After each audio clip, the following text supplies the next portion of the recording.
तुम लोग किस बस्ती के रहने वाले हो और कोटपुतली यहाँ से कितनी दूर है? वो बोला, हम भवनपुर के रहने वाले हैं हुक्म। ये छोटी सी बस्ती है, यहाँ से 2 कोस दूर है और कोटपुतली हमारी बस्ती से 8 कोस के फासले पर है। मैंने कहा, क्या तुम ये मछलियां अपने गांव में बेचते हो? उस शख्स ने कहा, मछलियां हम कोटपुतली ले जावेंगे सरकार, वहां अच्छे दाम मिल जाते हैं। मैंने पूछा, और क्या काम करते हो तुम? उसने कहा, गांव के आसपास थोड़ी सी खेती है, मैं गांव का मुखिया भी हूँ, ये मेरी घरवाली है। उसने बच्चे वाली औरत की तरफ इशारा किया, फिर बोला, ये मेरी बहू है और ये मेरा बेटा जीत। मैंने कहा, इस तरफ कोई और पुलिस वाले भी आए थे क्या? मुखिया ने कहा, नहीं हुक्म, थाना कोटपुतली में है, हमारे गांव में पुलिस कभी नहीं आई। छोटे मोटे झगड़े होते हैं तो उनका फैसला हम खुद ही कर लेते हैं। मैंने पूछा, इन मछलियों से कितना कमा लेते हो? वो बोला, इस मर्तबा फसल अच्छी नहीं हुई, खेती से कुछ ज्यादा उम्मीद नहीं, इसलिए यहाँ से मछलियां पकड़कर कोटपुतली ले जाकर फरोख्त कर देते हैं, इज्जत की रोटी मिल जाती है हुक्म। मैं चंद लम्हे खामोश रहा और फिर मुखिया को बाजू से पकड़कर अलग ले गया। दोनों औरतों के चेहरों से परेशानी आया थी। मैं तकरीबन आधे घंटे तक अलहदगी में मुखिया से बातें करता रहा। मुझे मायूसी नहीं हुई। मैंने कहा, हम जिन डाकुओं का पीछा कर रहे हैं वो बहुत खतरनाक हैं। हो सकता है वो इस तरफ निकल आएं या किसी और मकाम से जंगल से निकलकर कोटपुतली की तरफ चले जाएं।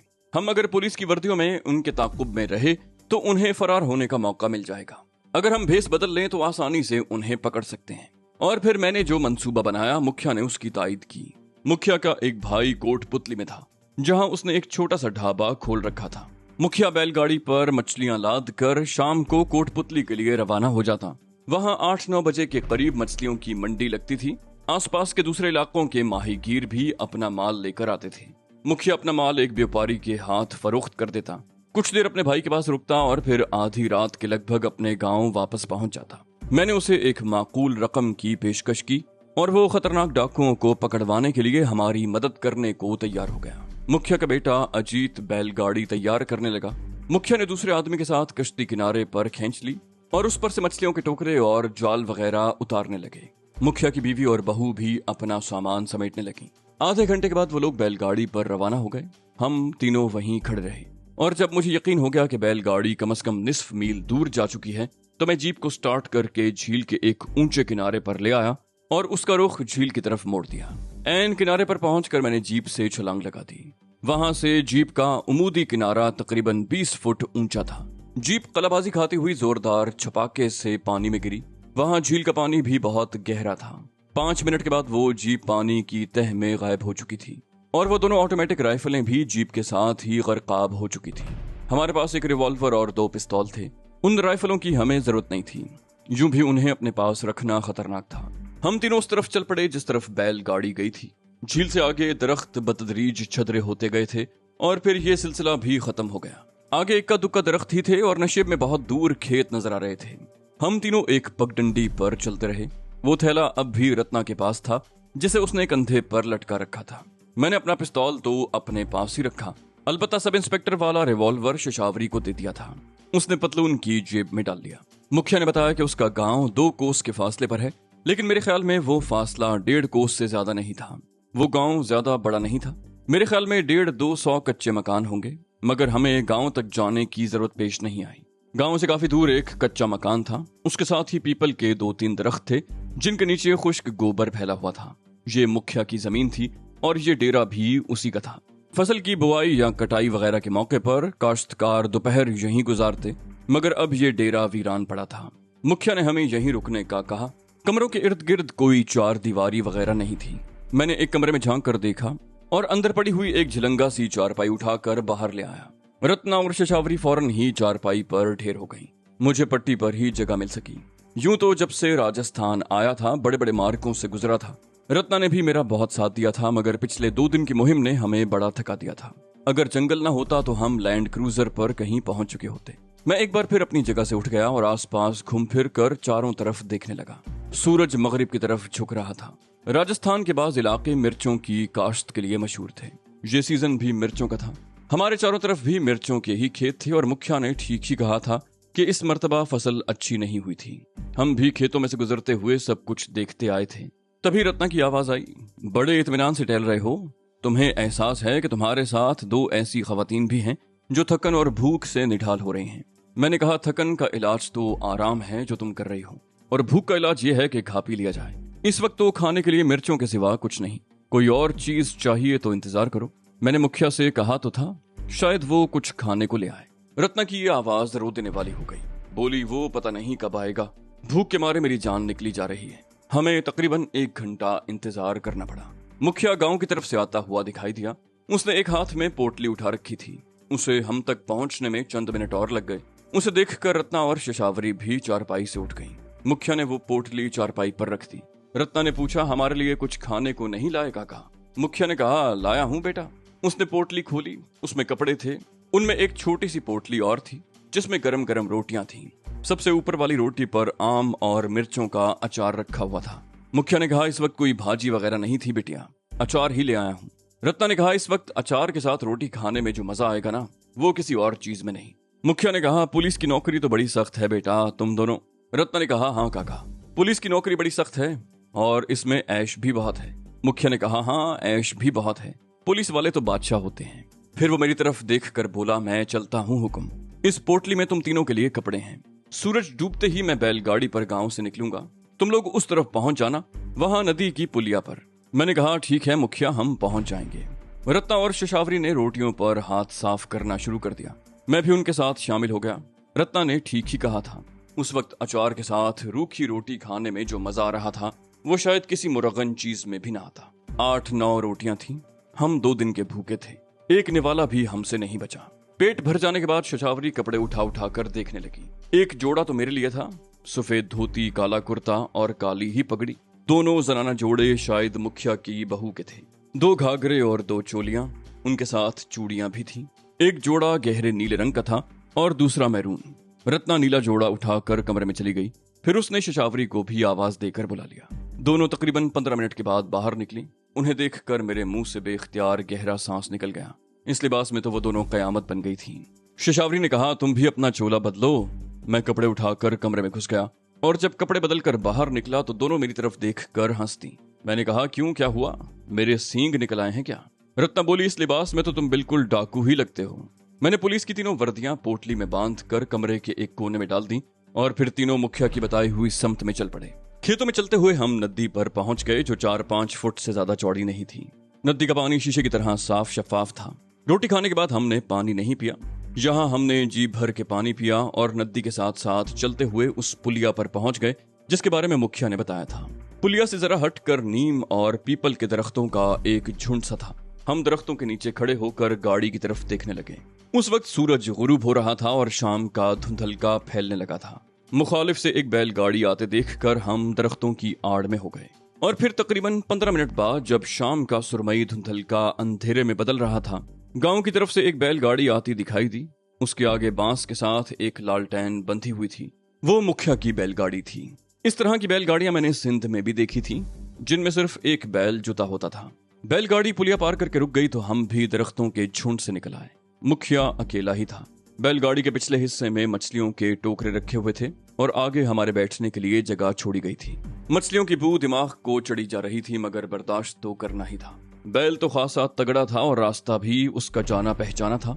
वो अच्छी खासी रफ्तार से चल रहा था। मुखिया जब उसे हल्की सी डंडी मारता तो वो दौड़ने लगता।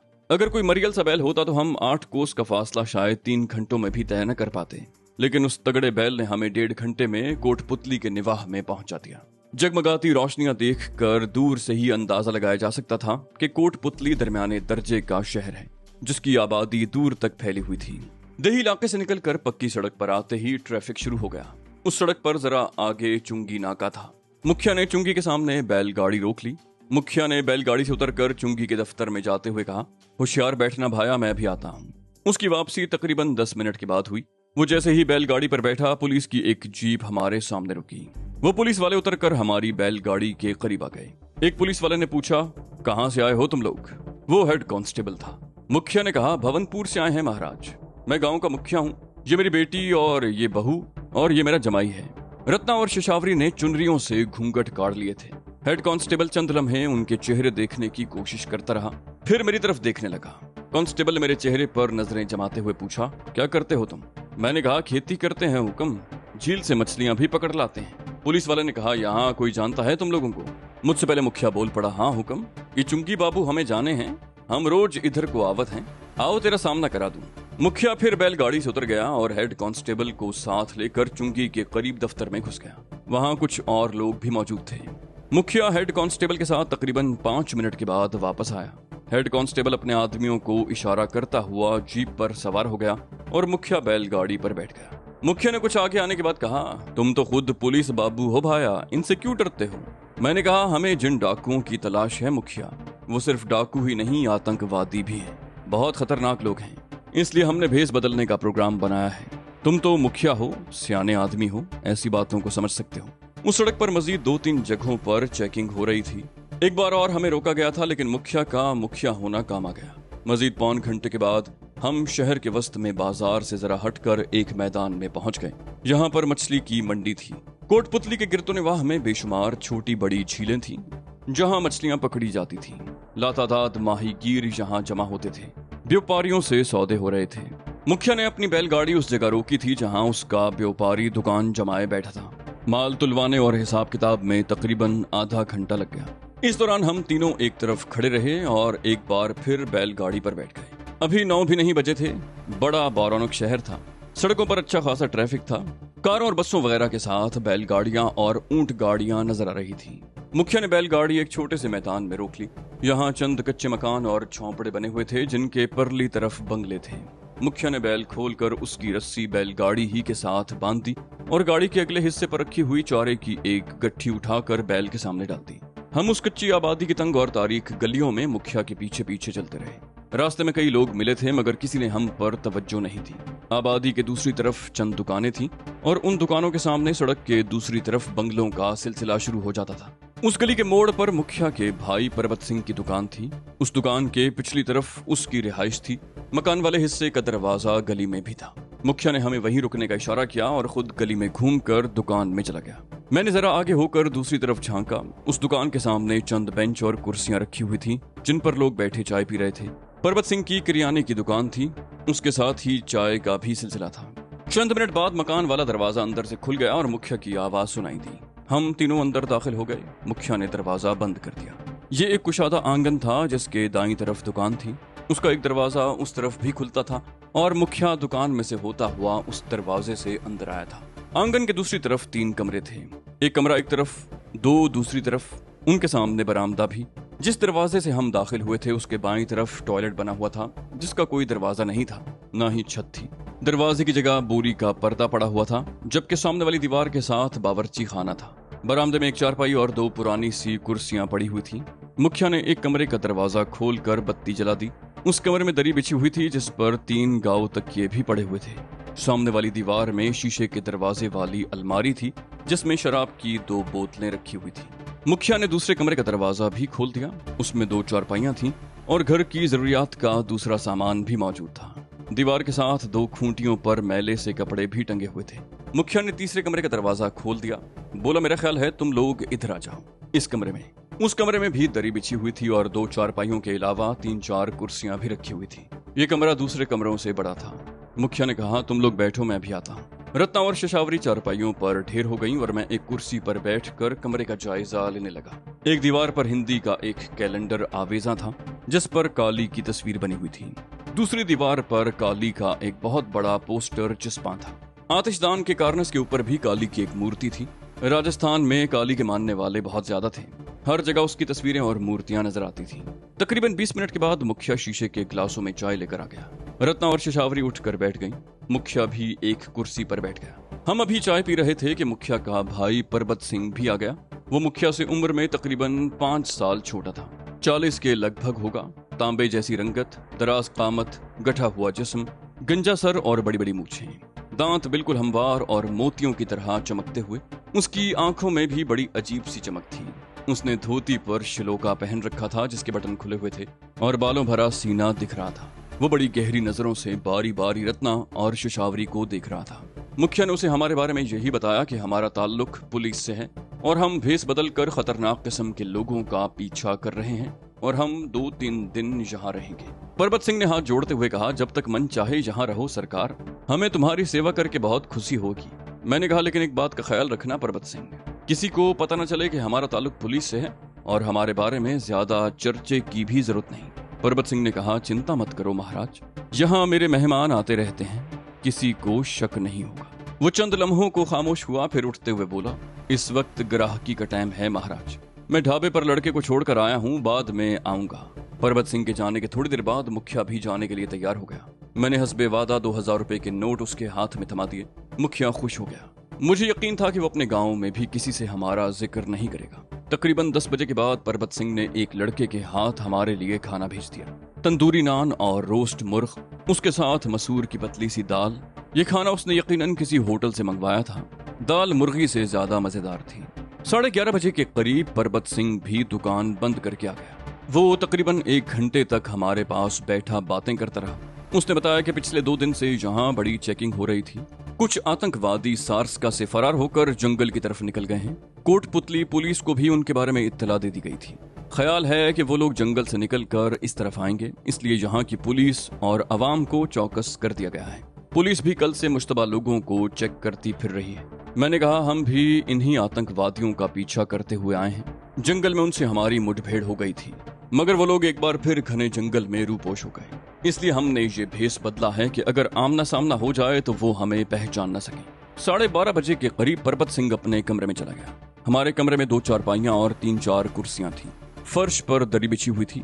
मेरा ख्याल था कि मैं दरी पर सो जाऊंगा, लेकिन रत्ना ने अपनी चारपाई मेरे लिए खाली कर दी। वो शशावरी के साथ उसकी चारपाई पर लेट गई। लेटने के बाद भी हम देर तक बातें करते रहे। शशावरी के ख्याल में परबत सिंह अच्छा आदमी नहीं था। मुझे भी वो अच्छा नहीं लगा। मेरे साथ बातें करते हुए भी वो उन दोनों को ही घूर रहा था। मैंने कहा, हमें एक दिन यहाँ रहना है। कल दिन में हम हालात का जायजा लेंगे और फिर या तो हम यहाँ से निकल जाएंगे या कोई और बंदोबस्त कर लेंगे। परबत सिंह की तरफ से तो मैं भी मुतमईन नहीं था। मुखिया तो बहुत सीधा साधा आदमी था, जिसने हमारी कहानी पर यकीन कर लिया था, लेकिन परबत सिंह ऐसा नहीं था। वो दुकानदार आदमी था। उसके ढाबे पर तरह तरह के लोग आते थे। उसे हर तरह की मालूमात रहती होंगी। वो ये भी जानता था कि पुलिस को ऐसे दहशतगर्दों की तलाश है जो सार्स्का से जंगल की तरफ फरार हुए हैं और इम्कान है कि वो कोटपुतली की तरफ ही आएंगे। वो ये भी जानता था कि उन दहशतगर्दों में कौन कौन शामिल है, 1 मर्द और 2 औरतें। हम जब मुखिया के सामने आए तो हम तीनों के जिस्मों पर पुलिस की वर्दियां थीं और हमारे पास पुलिस की जीप भी थी। मुखिया ने यकीन कर लिया था कि हम पुलिस वाले ही हैं और हमने जो मंसूबा बनाया था वो उसमें भी हमारा साथ देने पर आमादा हो गया था और उसने हमारी मदद की थी। मगर परबत सिंह मुख्तलिफ आदमी था। उसने शायद हमारी बात का विश्वास नहीं किया था। यही सब कुछ सोचते हुए मैं सो गया। सुबह रत्ना और शशावरी तो जल्दी जाग गई, मगर मैं देर तक सोया रहा। परबत सिंह अपनी दुकान पर था। वो सुबह 6 बजे ही दुकान खोल लेता था। परबत सिंह ने सुबह ही नाश्ता भिजवा दिया था, लेकिन रत्ना और शशावरी ने मेरे इंतजार में नाश्ता नहीं किया। रत्ना ने किचन में चूल्हा जलाकर नाश्ता गर्म किया। नाश्ते के बाद शशावरी ने दुकान का सहन वाला दरवाजा खटखटाया। लड़का अंदर आया तो शशावरी ने उसे चाय के लिए कह दिया। चाय पीकर फारिग हुए तो 10:30 बज चुके थे। मैंने बाहर जाने का प्रोग्राम बनाया तो रत्ना भी तैयार हो गई। यूं तो शशावरी भी हमारे साथ जाने को तैयार थी, लेकिन मैंने मना कर दिया। कोटपुतली में भी महकमा सयाहत का दफ्तर था और वो कम से कम 2 मरतबा यहाँ आ चुकी थी। उसके पहचान लिए जाने का अंदेशा था, इसलिए मैंने उसे साथ ले जाना मुनासिब नहीं समझा। मैंने पूछा, तुम अकेले यहाँ डरोगी तो नहीं? शशावरी मुस्कुराई, बोली, डर कैसा, मेरे पास रिवॉल्वर मौजूद है। अगर परबत सिंह ने कोई हरकत करने की कोशिश की तो मैं उसकी खोपड़ी उड़ा दूंगी। मैंने मुस्कुरा कर कहा, गुड। हम मकान से बाहर आ गए और शशावरी ने दरवाजा अंदर से बंद कर लिया। हमने परबत सिंह को बताना जरूरी नहीं समझा कि हम कहीं जा रहे हैं।